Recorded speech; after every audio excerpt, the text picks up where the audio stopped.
93 got that beat.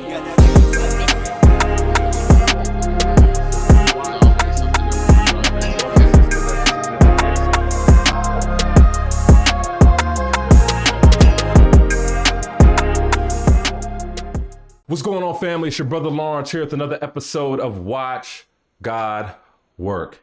In every episode, we get the distinct pleasure and honor to speak to a brother or sister that's doing exceptional work in every field of human endeavor. And they share their God stories, the ways in which God has been at work in their life, and the ways in which God has been at work through their work. And today, we have my sister, your sister, our sister, Miss Delisha J. Grant. What's going on, sis? What is going on? I'm so happy to be here. I feel like we haven't spoken. It hasn't even been that long, but it feels like it's been a year just because so much life has happened. Yeah. But I'm so excited to be here with you. I'm grateful to be here. I laugh. You know, we always give context. We full disclosure here, so we got to put like quote. It's not like ad on like Instagram. I just say that I adore Delisha. I have had the unique pleasure of speaking with her in conversation, but introduced through a mutual friend who is a vessel of the Most High. Tekoa, shout out to her. And even in just that initial conversation of us kind of talking about life and talking about the journey, and we'll talk a little bit about the work that you do. I felt I call it assureness. And I say that it's like a faith thing for somebody to, be humble but sure. And in the work that you do, I think that she may be a little humble stilt skin out here, but I'm gonna give a little bit of stuff that she's doing out here. But Delisha is an extremely accomplished, dedicated attorney, business and entertainment. Y'all know that obviously I lift that up, but she's done amazing work. She's done in the financial services with a bank that you probably know, and has done that exceptionally. But I think beyond that work, I also throw in the fact that I'm like, yo, man, she a real estate, she a broker at this piece. Like, so there's that. I ain't gonna hold you. But it's many things, but yes. There's many things, but we are here, right? There's many things, but I would say not only the excellence with which she's done her work, right? And I think she just does that faithfully. But I also say that she has a heart beyond herself. The ambition is not selfish. It's a real ambition to move the kingdom forward. So beyond her work and excellence and touching the people she's working, serving her clients, individual and or corporate, there is a heart for people, everyday people who are recognizing the reality of life, the need to look left and right as much as look vertically and within, to be able to navigate just, I think, the realities of life, the moments, the junctures. And I think from the conversation she stewards, that comes out of her heart. It comes out of her desire, her disposition and connection to people. But then you also add to that real work and tangible work on the ground through her work. And we'll get a little bit deep into that, because there's obviously some time, and there's some time in around the nature of the work that she does on the ground in Jersey and a few other places, I will say. And so I'm not gonna leave too many things out in saying that I think it's time for us to hear from you. And so, who is Miss Delisha J. Grant? So you're asking me the question that I ask as well to all my guests on my podcast. I see you. Yeah. So that was quite the intro. For sure. And thank you for that. It's interesting because people often speak to the fact that I'm a lawyer first. Within our community, that's a big deal, right? And it's something that people want to applaud and highlight. But I think for me, first and foremost, a child of God, for sure. I'm a daughter, a sister, a friend, a motivator, an inspirer, and someone I hope that encourages other people to be the best version of themselves. I appreciate kind of like the cascade of how you kind of describe who you are, but I'm almost of just want to ask the question, even though I kind of led into it a bit, around what inspires you, who is I would say a person of the people, cares about community, but just what inspires you to be in a place of your life where you're investing so much time curating stories of people, through even your work in December 26th podcast. Like, just take me, what is the genesis of that? How do you get there? So the start of that journey, right, was not recently. Mm-hmm. That happened 8 years ago. That happened when I was a startup lawyer working with new entities and individuals who were really in the new media entertainment space, tech world as well. And I was all about the little guy. I wanted to be with those early stage companies and take them from the very beginning, from when they first file to incorporate that business, really until they're thriving. But we all know that along that journey, there's a lot of bumps in the road. So I also was serving a lot of folks who look like me, who have a lot of unique challenges with respect to the startup world. We don't have access to the money, VC capital. We often don't have that rich parent or rich uncle to go to. And while that wasn't the entirety of my practice, it made up a good chunk. So in addition to the work that I was doing and telling people about contracts and all of that, I was listening to their trials and tribulations, and trials and tribulations that I was empathetic to, because in a lot of instances, I related to that. So as an empath, though, that weighs on you. That weighs on you. And in addition, I was sort of navigating this world of entertainment, but really on the periphery. I don't want to make it seem like I was out here a mover and shaker in everybody's circle, but knew enough people that I've met some people that names people would know, and talked to a lot of people behind the scenes. And what I found is that there was a great disparity between what you saw on the internet and these people's emotional and mental well-being when you meet them in person. So taking all of that together, I started to feel that my own life felt a bit dark. Just being around that, and then things I was going through in my own season as well. So for me, it became, what am I really passionate about and what gets me out of bed in the morning?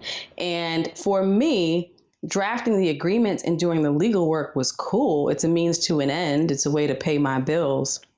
But what I felt passionate about was people being healthy in other ways, not just financially healthy, not just recognized for their work in enterprise, but how is your soul feeling and how is your heart feeling? Because what is all this about if you go home and you're in a dark place and you're in the valley? So basically from that work, I was like, you know what? There's something else for me here. And through that, that's how what is now a podcast was launched as a blog.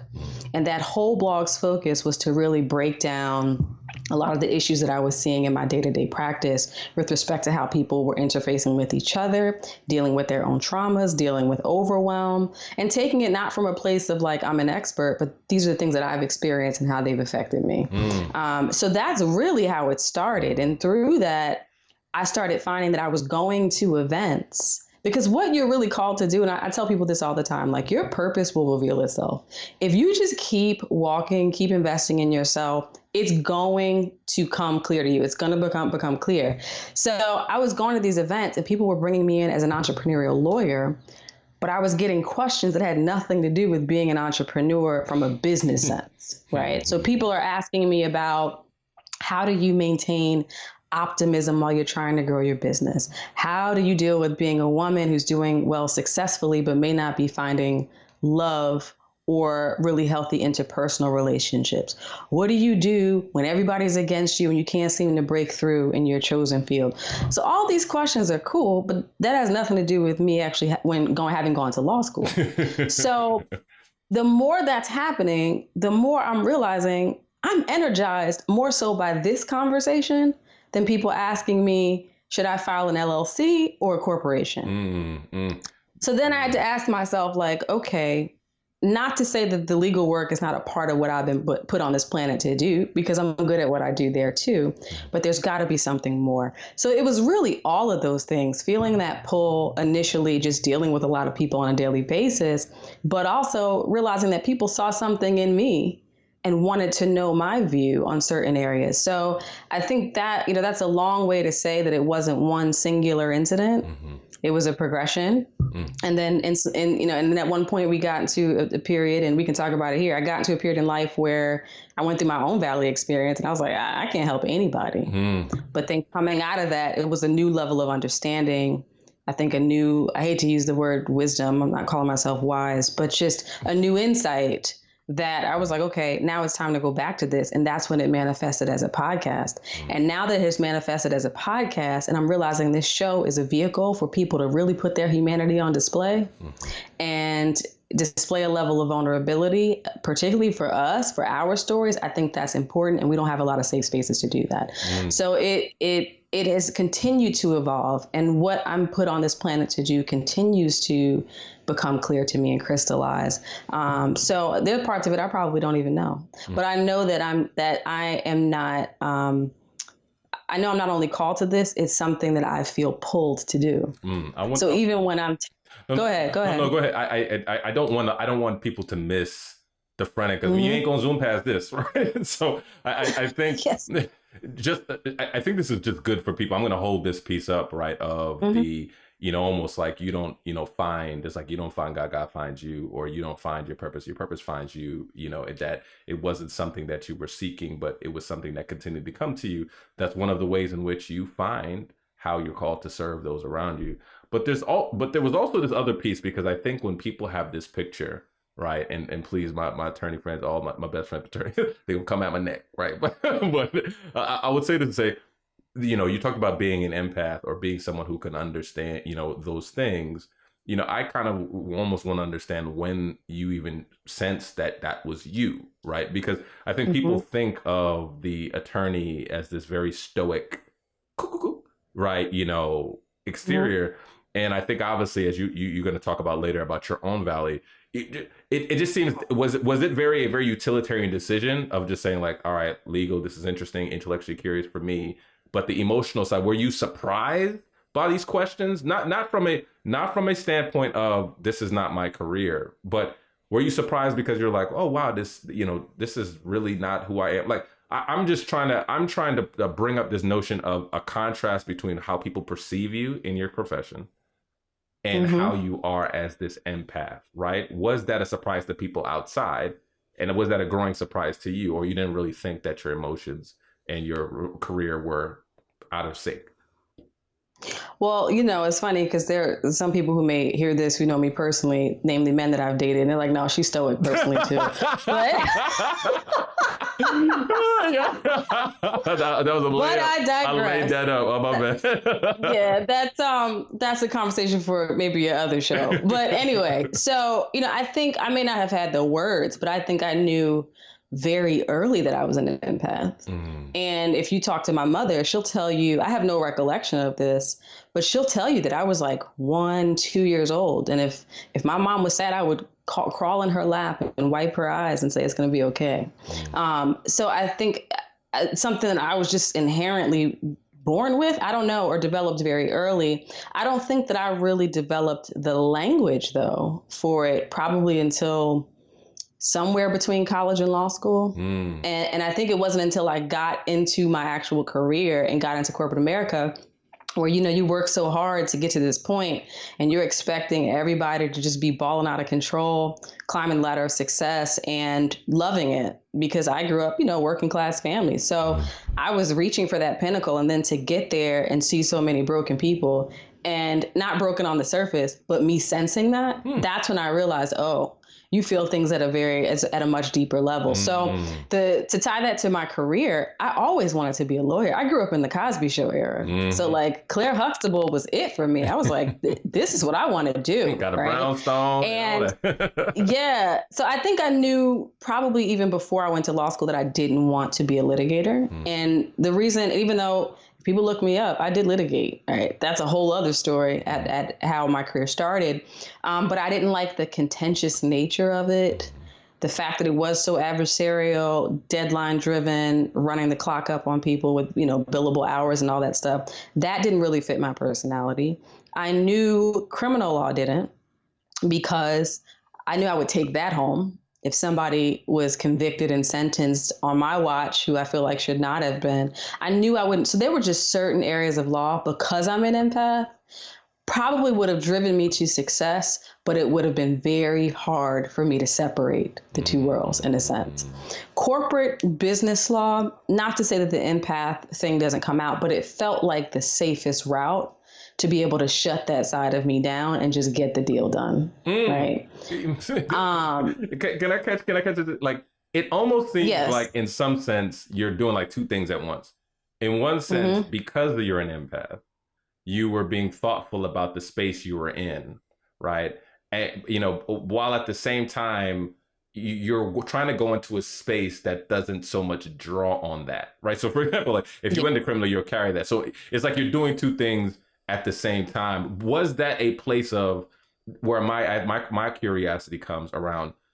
What did you identify that? Did you identify that as a gift, a design piece? Like, how did your start? How did your faith journey play into how you viewed the things you were endowed with and your disposition and your personality?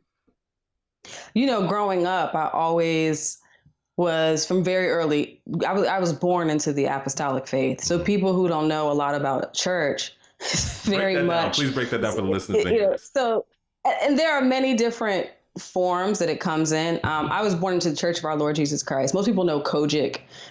Cool JC is a step further in terms of how strict they are. But my grandfather was, Go ahead. yeah, step. My grandfather ended up pastoring at the time I was born into the church that they got saved. My grandparents got saved under, and my grandfather got ordained under before he went out on his own. But I went to the kind of church, I was born to the kind of church where women couldn't preach. Women, you couldn't wear pants, no makeup. Back then, they didn't go to the movies. It was a lot of fear-based theology and a really strict interpretation of the Bible in a lot of ways. That if people didn't get divorced, it was a whole thing. So like probably for your listeners, they'd be like, "This sounds crazy," but there are people who still live like that. So I was born into that. My grandfather struck out on his own when I was like 3 or 4 under the same denomination. But because I went to a small church then, I was serving early, like ushering, doing all those things. And I think it was really my uncle, who's a preacher as well, who saw something in me. And I will never forget being like maybe 12 or 13. And we're at church and he's like preaching and stuff. And he said something like, we have to get people in here so you can lay hands on them. And why that was shocking for me at the time is because they didn't believe that women should do that.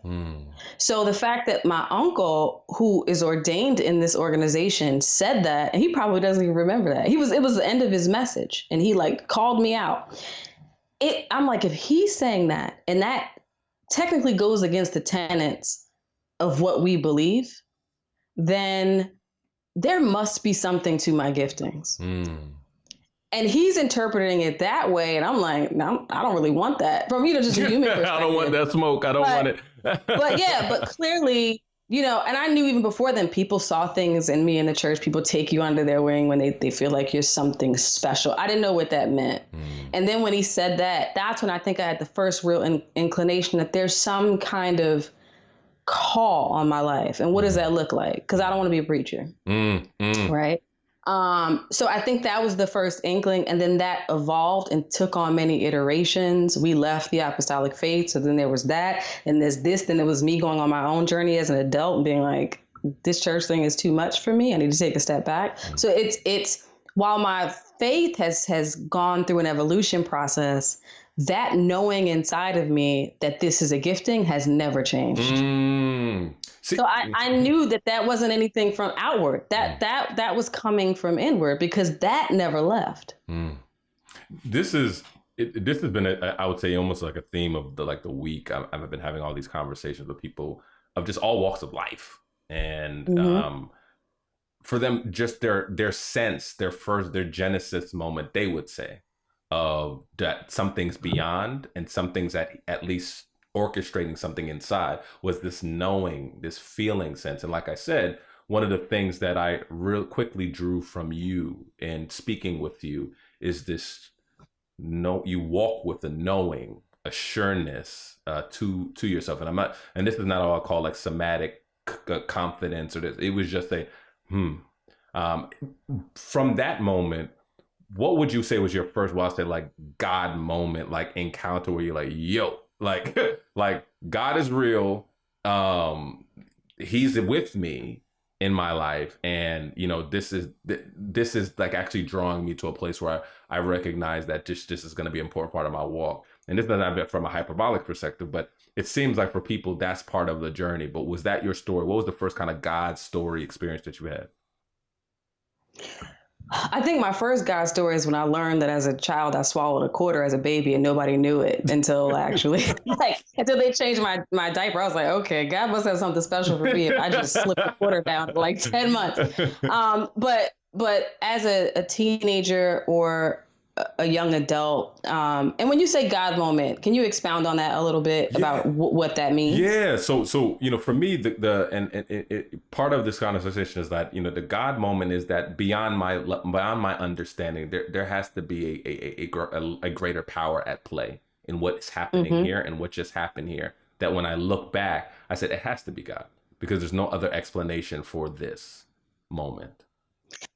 I'll probably, and some people may hear this who are unchurched and say, that's not God, that's the universe, or that's you manifesting. But it's an important part of my story. And it may not sound important just in telling this finite piece of it, but it is. So I didn't go to law school right away. I knew I wanted to be a lawyer, but I also knew I wanted to take some time off. So I had interned with a huge pharma company. Started my career J&J and a J&J company, and I was a pharma rep for them, not first, but eventually did a rotation in the field. So that was sort of my first step to basically moving myself in the direction of like being able to get ready to go to law school. So when they handed me a list of territories, I picked the one with the highest concentration of law school so I could relocate on their dime, then, resign in a year and a half, 2 years, and I'd already be in the city for law Look school. at the map. So, look at the strategy. yes, right. Listen, okay. So I ended up moving to the DMV. I was living in Northern Virginia because I knew like DC, kind of law schools there between DC and Virginia. It's important to note that I did not want to be a sales rep. I thought that sounded like the worst job to me. I'm like just barging into doctors' offices unannounced and psychiatrists' offices unannounced to push this drug. Like that's crazy. But if anybody has worked for a pharmaceutical company of that size, you know that they have this philosophy. And I don't know if they still do, but this was crazy, but like over 15 years ago, almost 20 years ago at this point, they have this philosophy that like, if they see something in you and you want to climb the ladder, you have to carry the bag at some point. You have to know what it is to be out there selling these products and talking to the person who's one step closer to your consumer. So I was in a rotation. I was hired into a program that accounted for this. Like you spend a year in-house in a role in business analytics or sales operations, and then you go into the field. I found I really liked being in business analytics. I liked the analytical piece of it. I had built up a lot of goodwill. So I thought when it was time for me to go out, they would kind of take my request to stay in. And they didn't. They were like, no, like you need to do this. This is what the program is, what have you. So I went into the field begrudgingly and I moved to Northern Virginia. I didn't know anybody.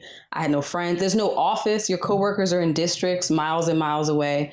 So I was a bit miserable. Like I was coming home every weekend, like working with my musician friends and doing all this other stuff because I was just like, it was mad traffic. I was like, I don't understand the Beltway. I keep getting off on the wrong exits. Like, what is happening, right?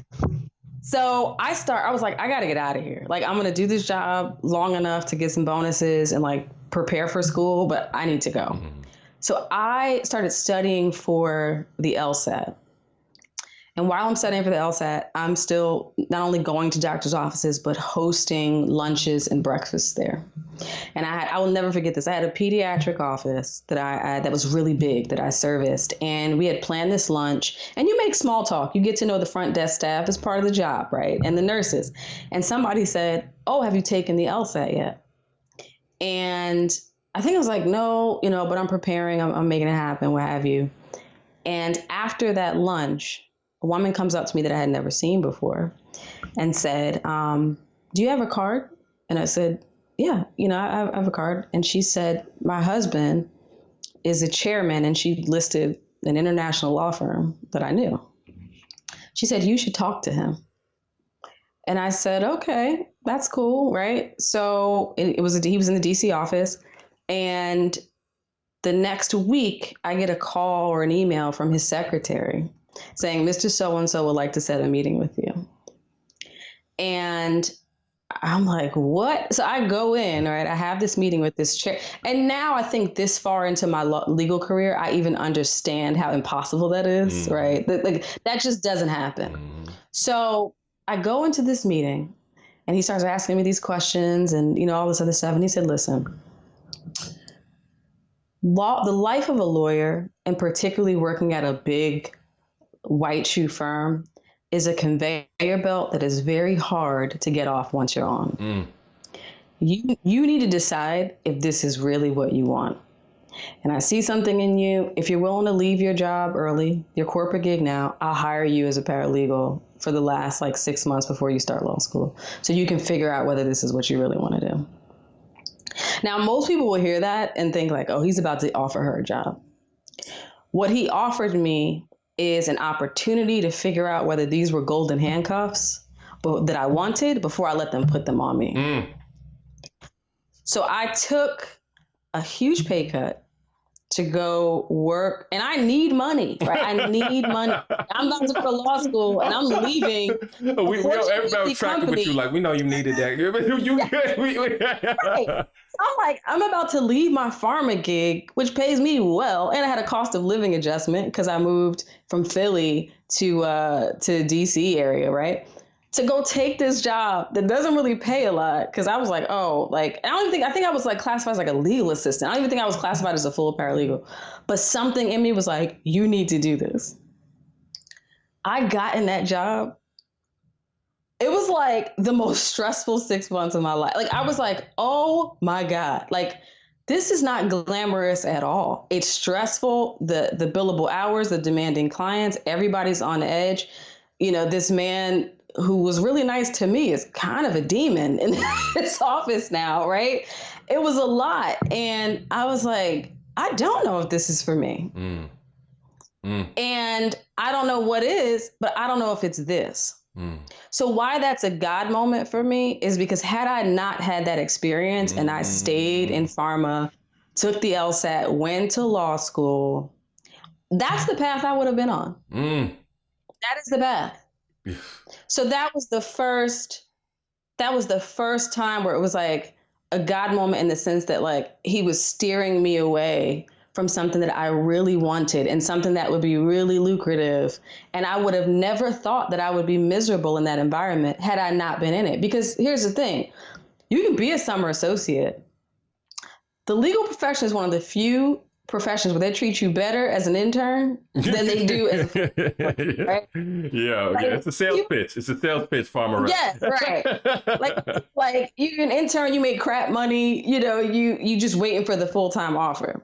Summer associateship, man, you're out here at these lunches and expensive dinners, volunteer events, social events, weekend retreats away, billing hours is probably the least important. They want to see what you can do. Can you research and can you write? But it's not high on the list.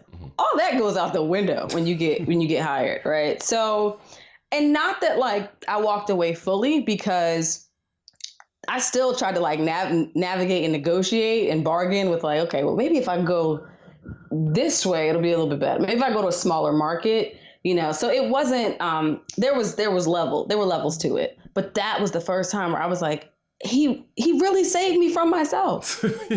He saved me from myself. This is I think I don't think it's heavy based on the type of conversation you and I have around topics like this, but I think this is actually a lot even deeper. It's what you said is heavy, but I think it's a lot even heavier, because what throws me off, I think, in these times, let's just say, because it's the evergreen, these times that we're living in, I think there's a relationship with work that is broken. You talked about the reality that you're coming and seeing people who are at least, outwardly successful, but are really struggling with just life, with reality. And a lot of it sometimes is just our work in many cases, it's not sustainable often, the way work is set up. And, I think this past year for many people is the first time they've stopped, have had to slow down, and have had to take stock of their life. And so, I think there is such a great need when you talk about this, I need to survive. But someone says something, don't try to die trying to stay alive, or something like this. It's almost like you go there to find security so you can live well, but it's the same thing that's actually killing you. the actual intensity Exactly. of it, the thing that the misalignment of mission and purpose. And so I want to kind of keep going down this path around purpose because again, out this theme, but it's not even a theme, it's ethos I think you carry of being sure. That takes a rootedness, whether you knew it early on, like just to be sure to be like, okay, this is what I'm going to do. This is one in this time of survival, right? People's like, what they're throwing things against the wall. I want to be somebody important.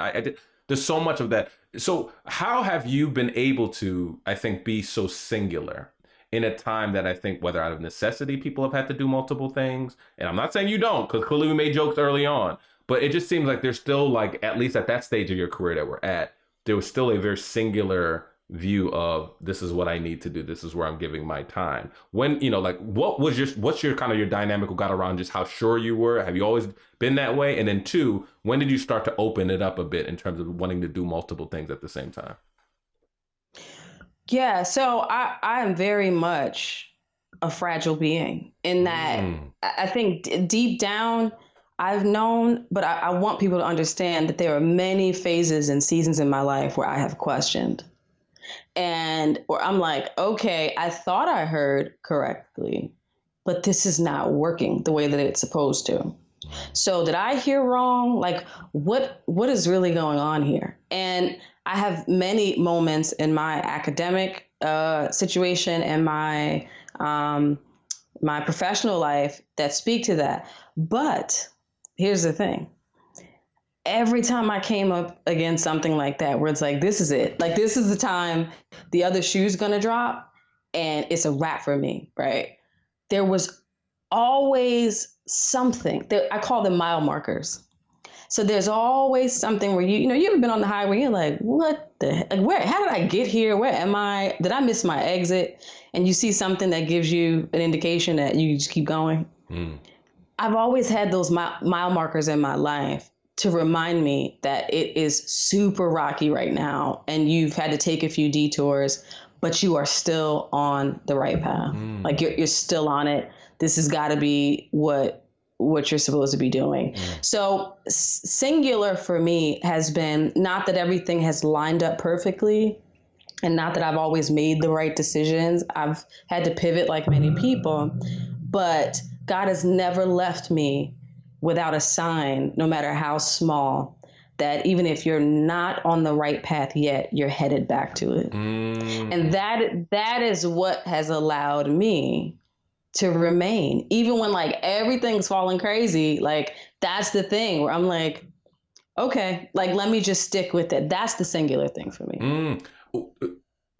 Could you give an illustration of one of those moments for yourself where you got that mile marker? So I don't think I've ever talked about this publicly. So you're like really pulling something out of me, right?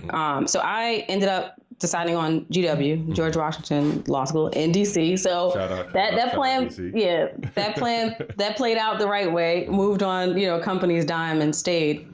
So I'm getting ready for law school. I had left the law firm.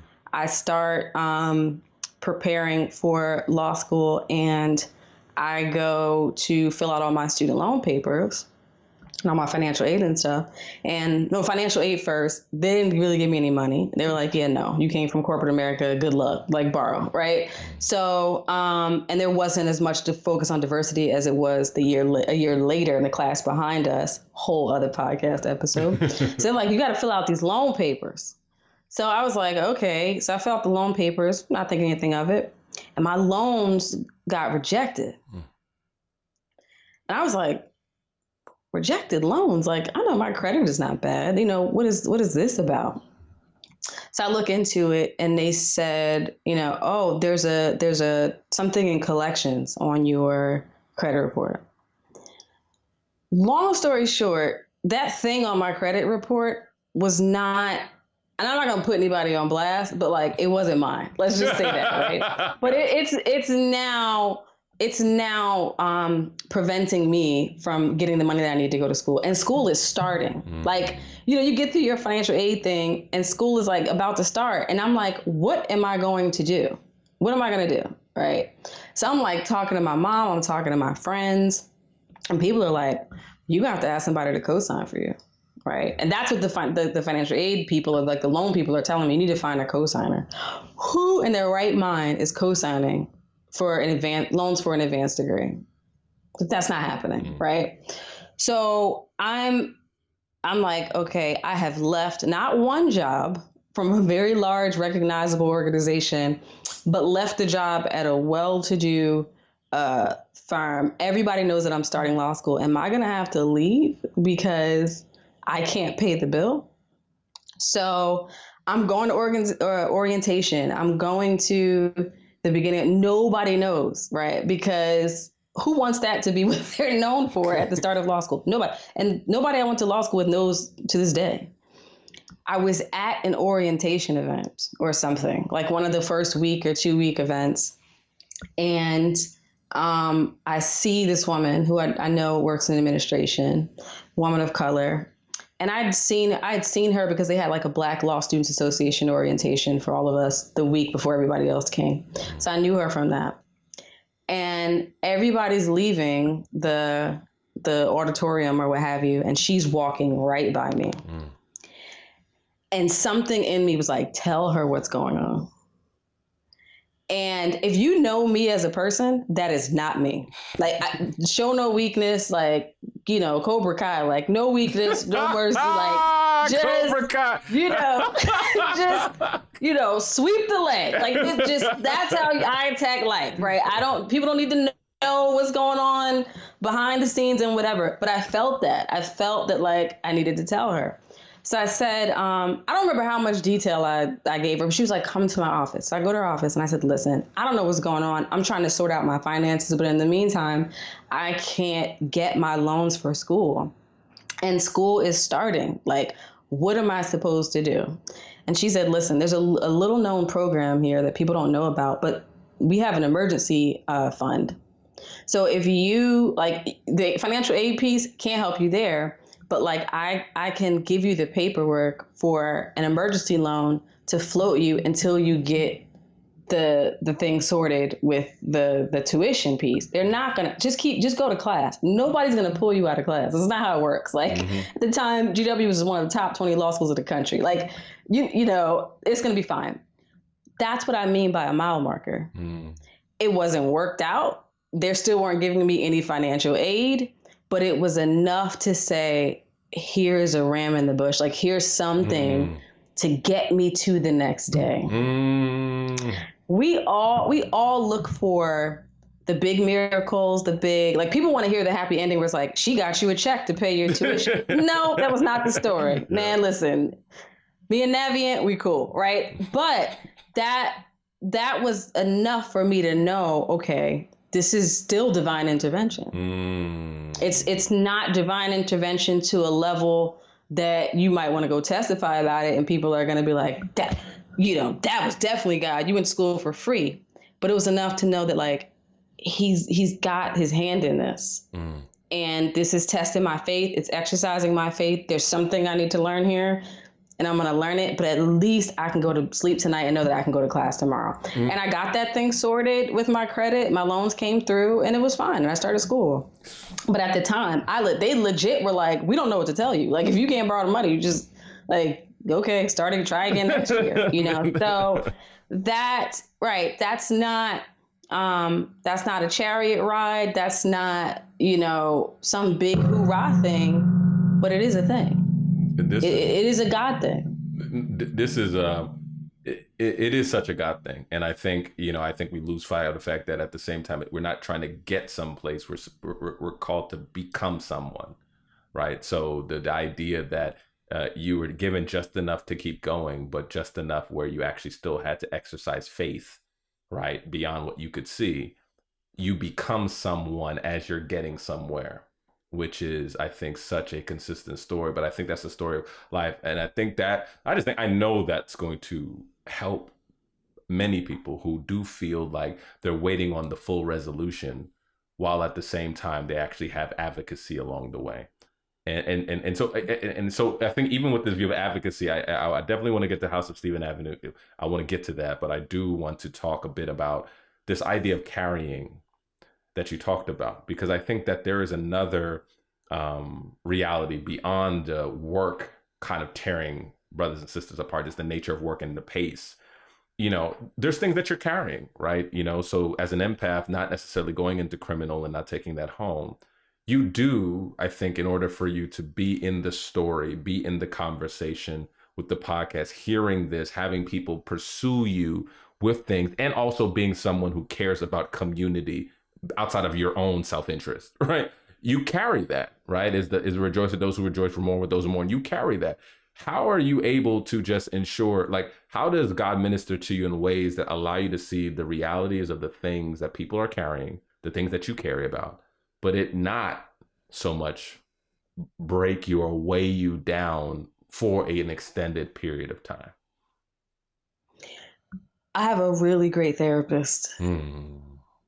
And I say that because this show was all about watching God work. And so sometimes people think that when you talk about God in this way and you're connected to God in some way, that you just are praying about it. I make full use of the tools and the people who have other giftings on this planet that have been given to them by God, and allow them to sow into me. So because I am somebody who feels so deeply and carries things and has my own stuff as well, it is easy to fall into a very dark season. And when you add carrying things at that level with the stress of the work that I do, it's a recipe for disaster. So I remember talking to a mentor. I was getting ready to go to law school. She called me up and she said, oh, my husband was talking. Her husband was a lawyer as well. And I was cool with him also. They both were kind of like mentors of mine. And he said to me, I think you're depressed. And I was like, depressed? Like, I'm applying to law school. I'm doing my thing. It's fine. But when he said it, I like felt a little something. I was like, okay. Like it hit a nerve with me. And when you think of people who are depressed, you think, we have these visions of what we think that means. Can't get out of bed, crying all the time, very specific ideas that you see in like a movie of what that is. But there are many depressed people who get up every day, they go to work, they stand and deliver, they take care of their families, they serve at your churches, they volunteer, and are still depressed. So I was like, okay, I had the forethought to know if there's a chance there's some fragility here or some heaviness that I'm not dealing with, law school is going to magnify that 10 times. And I was getting ready to start. So I was like, let me just find a therapist now and set that stage because my life is about to get really stressful in a different way. So that was the first time. And I had went to one therapy session before that, like in college, and it wasn't the right time. But when I went this time, and I walked in the room and I went specifically to someone who was not a pastor. It was like a clinical psychologist, but also trained in pastoral counseling. So someone who would understand the nuance of somebody like me who grew up in church. And I remember she said, we can start sessions in any way you would like, but here's what I think might work for you. And she said, we just take a minute, you close your eyes, and I just read a passage to you. It was like some book she had, and the passages would be on all these different subjects around, just self-worth and peace and calm. And I went into that first session and she had me close my eyes and she read that passage. I don't even remember what it was about, but I felt for the first time in my life safe. Like the outside world had fallen away. And for 50 minutes, it was just about me. And I think for people who are listening to this show and the demographic that you serve, sometimes we carry it so well, whatever the it is, the stressful career, the demands from your family because you might be the most successful, romantic stress, whatever it may be, or all of it, we carry it so well that we don't even realize it's weighing us down. So when I got in that room and I had that moment where I just felt like I wasn't on edge for once, I was like, well, how much am I carrying on a day-to-day basis?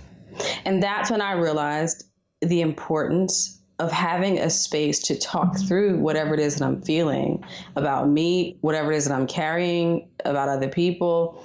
And I started to do the work in there for healthy coping strategies as well, but also having a space to really talk about that without inhibition. And I've gone through now like three different seasons of therapy with three different therapists, all very different, but were so crucial to the point that I was in my life and where I am now. But that, for me, is probably the most important piece. You this. Man, I want that to breathe, man. One, I think that it ministers to my spirit around just as a brother, hearing this. I think understanding the perhaps motivation behind a disposition to say I feel safe. And so, what people may receive from, we call like, it's like high functioning. Brothers and sisters, all of us, we function, we you do what you need to do, but behind that wall is the reality of like, out of my functioning is like, money makes me feel safe, competency makes me feel safe, relationship, I like being in control, having things in control, but if I succeed that, I don't feel safe. There's like all of those things. But then there's this piece I don't want people to miss around the importance of being in proximity with people enough where people could speak into your life. I think you say it very matter of fact that you all have these mentors that just happen to be around and that happen to say things to you. But I do think that to some degree, people understand that professionally. But even if you have a professional relationship, there has to be some sort of standing, right? Some of it obviously is providential, where that person can feel licensed to say these things to you. Because it seems like at these junctures, there have been people who have spoken into your life for better or for worse. Some people you didn't even expect. Oh, go talk to such and such, and he's going to come and he's going to give me this paralegal opportunity. But I think that's so key. But I do think that's divine, right? To say that I am in community, I am village, where someone could essentially teach, guide, help, direct me in ways that I could receive. And so I applaud that. And I appreciate that about your personality and your relationships and how you nurture them, that they felt comfortable doing that. And then also your receptivity to it. Yeah. And I mean, I think in some of those relationships too, I was a bit guarded in the beginning. So I didn't come into it like speak into me, mold me, shape me, educate me. It didn't necessarily start like that, yeah. But I had enough wherewithal to know that even when it felt uncomfortable, it didn't mean it was wrong. And really stretching myself to receive it, even when it doesn't feel good. So, and that's been a growth process also, as well, to be able to not only welcome those words, but take them in and act on them. I'm going to ask a very pointed question, and around stress and darkness and valley, because I do think the reality of anxiety and stress, given the nature of the work, I think so many people could relate to just, hey, this is the par for the course. This is the work that I have to do. How has just your relationship with God allowed you to be able to navigate this? Because I hinted at it before. This ain't the only thing you do, right? So, your work, your legal work is not the only thing you do. What has been your journey with God, right? Has it include that valley? How does what God says to you, your relationship, allow you to navigate it without actually destroying yourself? Because I just think that this work is it's tough and it's high stress. How do you navigate that? If I can take it back to like growing up, I grew up in, I'm just going to call it what it is, a fear-based theology. So you function this way so you do not go to hell. That is what I was born into. Like, you don't want to be of a reprobate mind. You don't want to fall out of God's favor. So these are the things that you need to do to make sure that you're not. And there are all these tenets that fall. So there's so many like Old Testament things like that would be crazy to some people, but that you had to believe. So I grew up in that. And even though we had moved to a non-denominational faith, which was a lot more liberal, I think that was always in the back of my mind, that relationship with God was driven by what I did and how many rules I could follow. And I'm not exempt. I mean, I went to college. I was a young adult. I am an adult. So I'm not saying that like I've made all the right decisions and, I haven't had my own journey of exploration, but so much of my faith was rooted in that. So on the flip side of that, I grew up also when I got older and involved into this non-denominational faith, saying like, as a man thinketh, so so is he. Just to decree and declare what you want. So before we were calling it manifesting and positive affirmations, church folks were calling it speak those things, right? So I grew up with that. Like you need to visualize what you want, you decree and declare, and that's it. And that was working for me to an extent, in that I was like, okay, I want to go to an Ivy League school. That happened. I want to work for a Fortune 50 company. Boom, that happened. Things were lining up for me, even with the trouble, to say like, okay, yeah, I'm making it happen, right? But what I realized is that had not been put in a position yet where I had to fully rest in and trust God. Mm. And can you really understand the fullness of who God is if you haven't been put in a situation where he's all you have to rely on? Mm. So I think there was always for a long time a subconscious part of me. It's like, I'm talking about my faith and I'm talking about believing, but I really don't need him for a lot of this because I'm the one who's willing it to happen and I'm the one who's working really hard. Even though I'm like saying all this stuff and I'm a worship leader, at my church at the time and all these things, I really haven't been tested quite yet in a way where he's the only source. But when you get to that point and then that happens, it's a different conversation around you. Just pray or just trust God. And if you just decree and declare, it's going to happen. What if you're doing all of that and he's not moving? And what if you are praying and you're not hearing anything in return? You don't know. Everything is so crazy. You don't know what to do next. It wasn't until I got into that season in my late 20s, or no, I'm sorry, early 30s, that I really feel like my relationship took a turn. And think about that. Somebody who was born into this thing, okay? Family, several ministers in my family. My grandfather was a pastor. I have served. People looked at me as the chosen one. They used to call me Strong Tower when I was a teenager because, I was like a normal kid. I wasn't one of those like Bible thumping high schoolers. It wasn't that, but I was super involved in my church. People saw something. So all of that. And it wasn't until my back was against the wall and I was like, I don't want to be in solo practice anymore. This isn't working. Financially, it's stressful. I'm trying to manage home and an office on Fifth Avenue. All this stuff is going on. Clients aren't paying their bills. My bills are due. I'm an embarrassment to the people who have cheered me on because this ain't quite working. I'm a fraud in the industry because this ain't quite work. It was like all the things that I had really rested my security and stability and false safety in. Because again, it's a learning process. So even though I was talking about therapy being safe, I was still trying to find safety in these superficial things, financial security, career, respect in the industry, whatever. It wasn't until all of that went haywire. And then on top of it, I was under so much stress that it was manifesting in my health. So I'm getting diagnosed with things and they're like, I'm like, what even caused this? They're like, stress. Now go to the ER now. So it wasn't until all of that happened where the anxiety of it all and the stress of it all is now in my body. It literally has taken up residence in my body. So I'm not even physically in a good enough shape to will myself to get out of this. But something's got to give and something's got to move.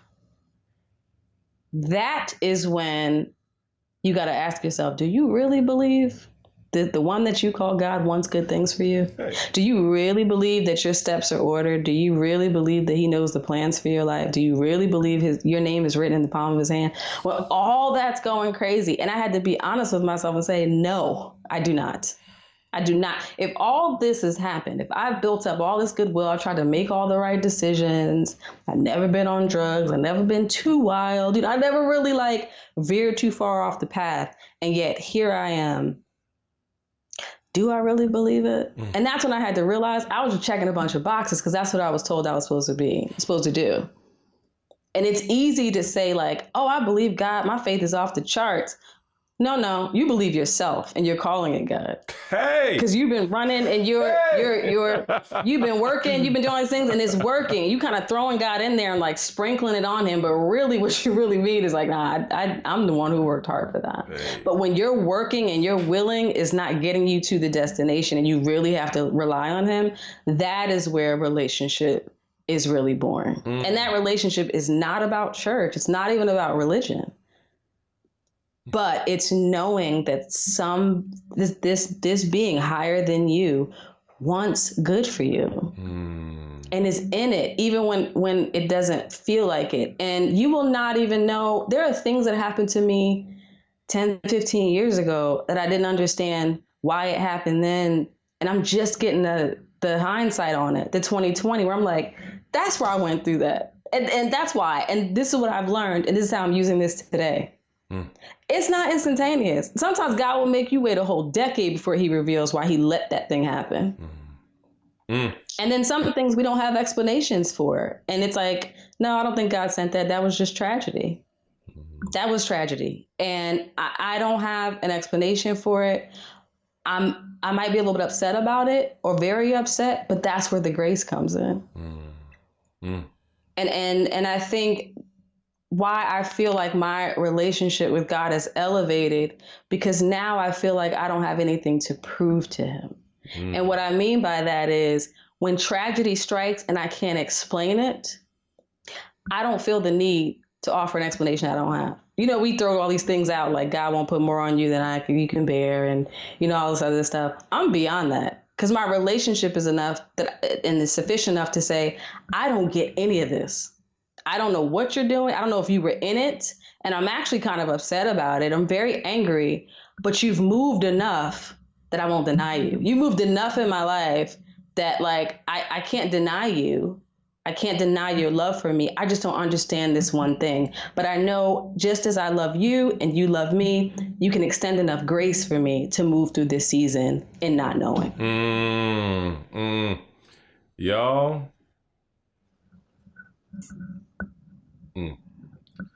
This is I think it was a beautiful expression of the uncertainty of life and the idea that he does not necessarily owe us answers, and even if he did give them, his ways are so high and grand that we wouldn't probably even understand them. But in the case that we do receive it, it's not even about that. It's that I have relationship, I have love, there's purpose, there's covering, and that's enough. His grace is sufficient for me, and I think that is a timeless message. But I do think it's a timely message for people now, right now. I don't know why this is happening. I don't know why this happened. I don't know why this happened in my marriage. I don't understand why this happened with my job. I don't understand what this is going on with my body in these times. I don't understand. But you know, is this the first time, or have I had to rely upon no one or nothing else but God in my relationship? And I think people are leaning in, but I think that you have given them a resting place. You've given them a direction to a resting place of what that means. Sis, this is this is not the only conversation we're gonna have, and this is a gift. I have to ask you because I think why I naturally would ask here is just like, goodness, we've only scratched the surface. That's what's so crazy. This is not even an eighth of my story. Exactly. And we didn't even get into the trauma of the last 6 months, you know? So yeah, there are many chapters to this. Exactly. And so like my thing is I'm gonna honor the time, but we're gonna chat again. So but I do want to say in the meantime, I do want to ask in the meantime, what do you have going on now, and how could people come along and support you? And all the things that you're stewarding at this stage? Sure. So the day job is still the day job. I'm still an attorney. Right now, working on the tech side of things. But outside of that, I host the December 26th podcast, and that is a show that you have appeared on. I should have looked up the episode number before we got on. But essentially, that show drops every Tuesday, where we feature Black and brown folks who are blazing trails in their careers and in their lives and in their creative pursuits, but it's really not about that. It's about their stories. ways of being extraordinary on an ordinary day. And that is persisting in the face of adversity, trauma, disappointment, whatever you want to call it. So we host that show. My brother DeMarcus produces it. So you can check us out there, December26er.com, December26ER. That's the handle on social media as well. We are now checking in with guests we met up with back in like 2018, seeing what they've been up to, particularly how they've been coping in the last year. So that's that. I am involved in philanthropy, as you alluded to, the House on Stephen Avenue Fund, which we call the HOSA Fund, which was started by my brother and me in honor of our late grandparents, that same pastor I was talking about, and my grandmother as well, to really honor their legacy of providing a leg up. And they were two people with a 3rd and a 6th grade education, and they did that. So with the resources and the giftings that I've provided, let's stop waiting. Get on my soapbox a little bit until we're multimillionaires before we start reaching behind and pooling our resources to help. So the work that we do there is really focused on economic empowerment, enrichment of young people, and young adult job readiness. It's a multi-phase, multi-year approach, but our core programming right now is we do basically 2 major events a year. We do a huge back to school initiative where we just like to go into the community and bless those who need it most with backpacks and school supplies. First year we had a huge blowout carnival with 700 backpacks. COVID shut all that down. So we just adopted a number of families last year and did drops. This year we'll probably do that again, even though the world is opening up. We're going to play it safe. But you can find us at the HOSA Fund. We are hosafund.com. Oh, no, I'm sorry, hosafund.org, HOSAFUND. And the work that we're doing there, I am working on my first book. And if you follow online, you will hear more about it. And that is specifically targeting towards women who have reached a certain age and have managed to amass many things, but have not been able to find their happily ever after in the romantic department. So finding joy in the midst of that journey, working on that. So December 26er, I'm way more active on those handles, but you can also find me at Delisha J Grant on IG. That's probably where I am the most active, which ain't saying much because I don't post a lot, but there's a lot coming. So that's going to change. Many more appearances with shows and a lot of other stuff. I've sort of been hiding in the background outside of the show, but that is changing and rapidly, and through no doing of my own, it's just happening, which is again a call to purpose. So indeed. Delisha, on behalf of those who are hearing and who are watching, I just thank you.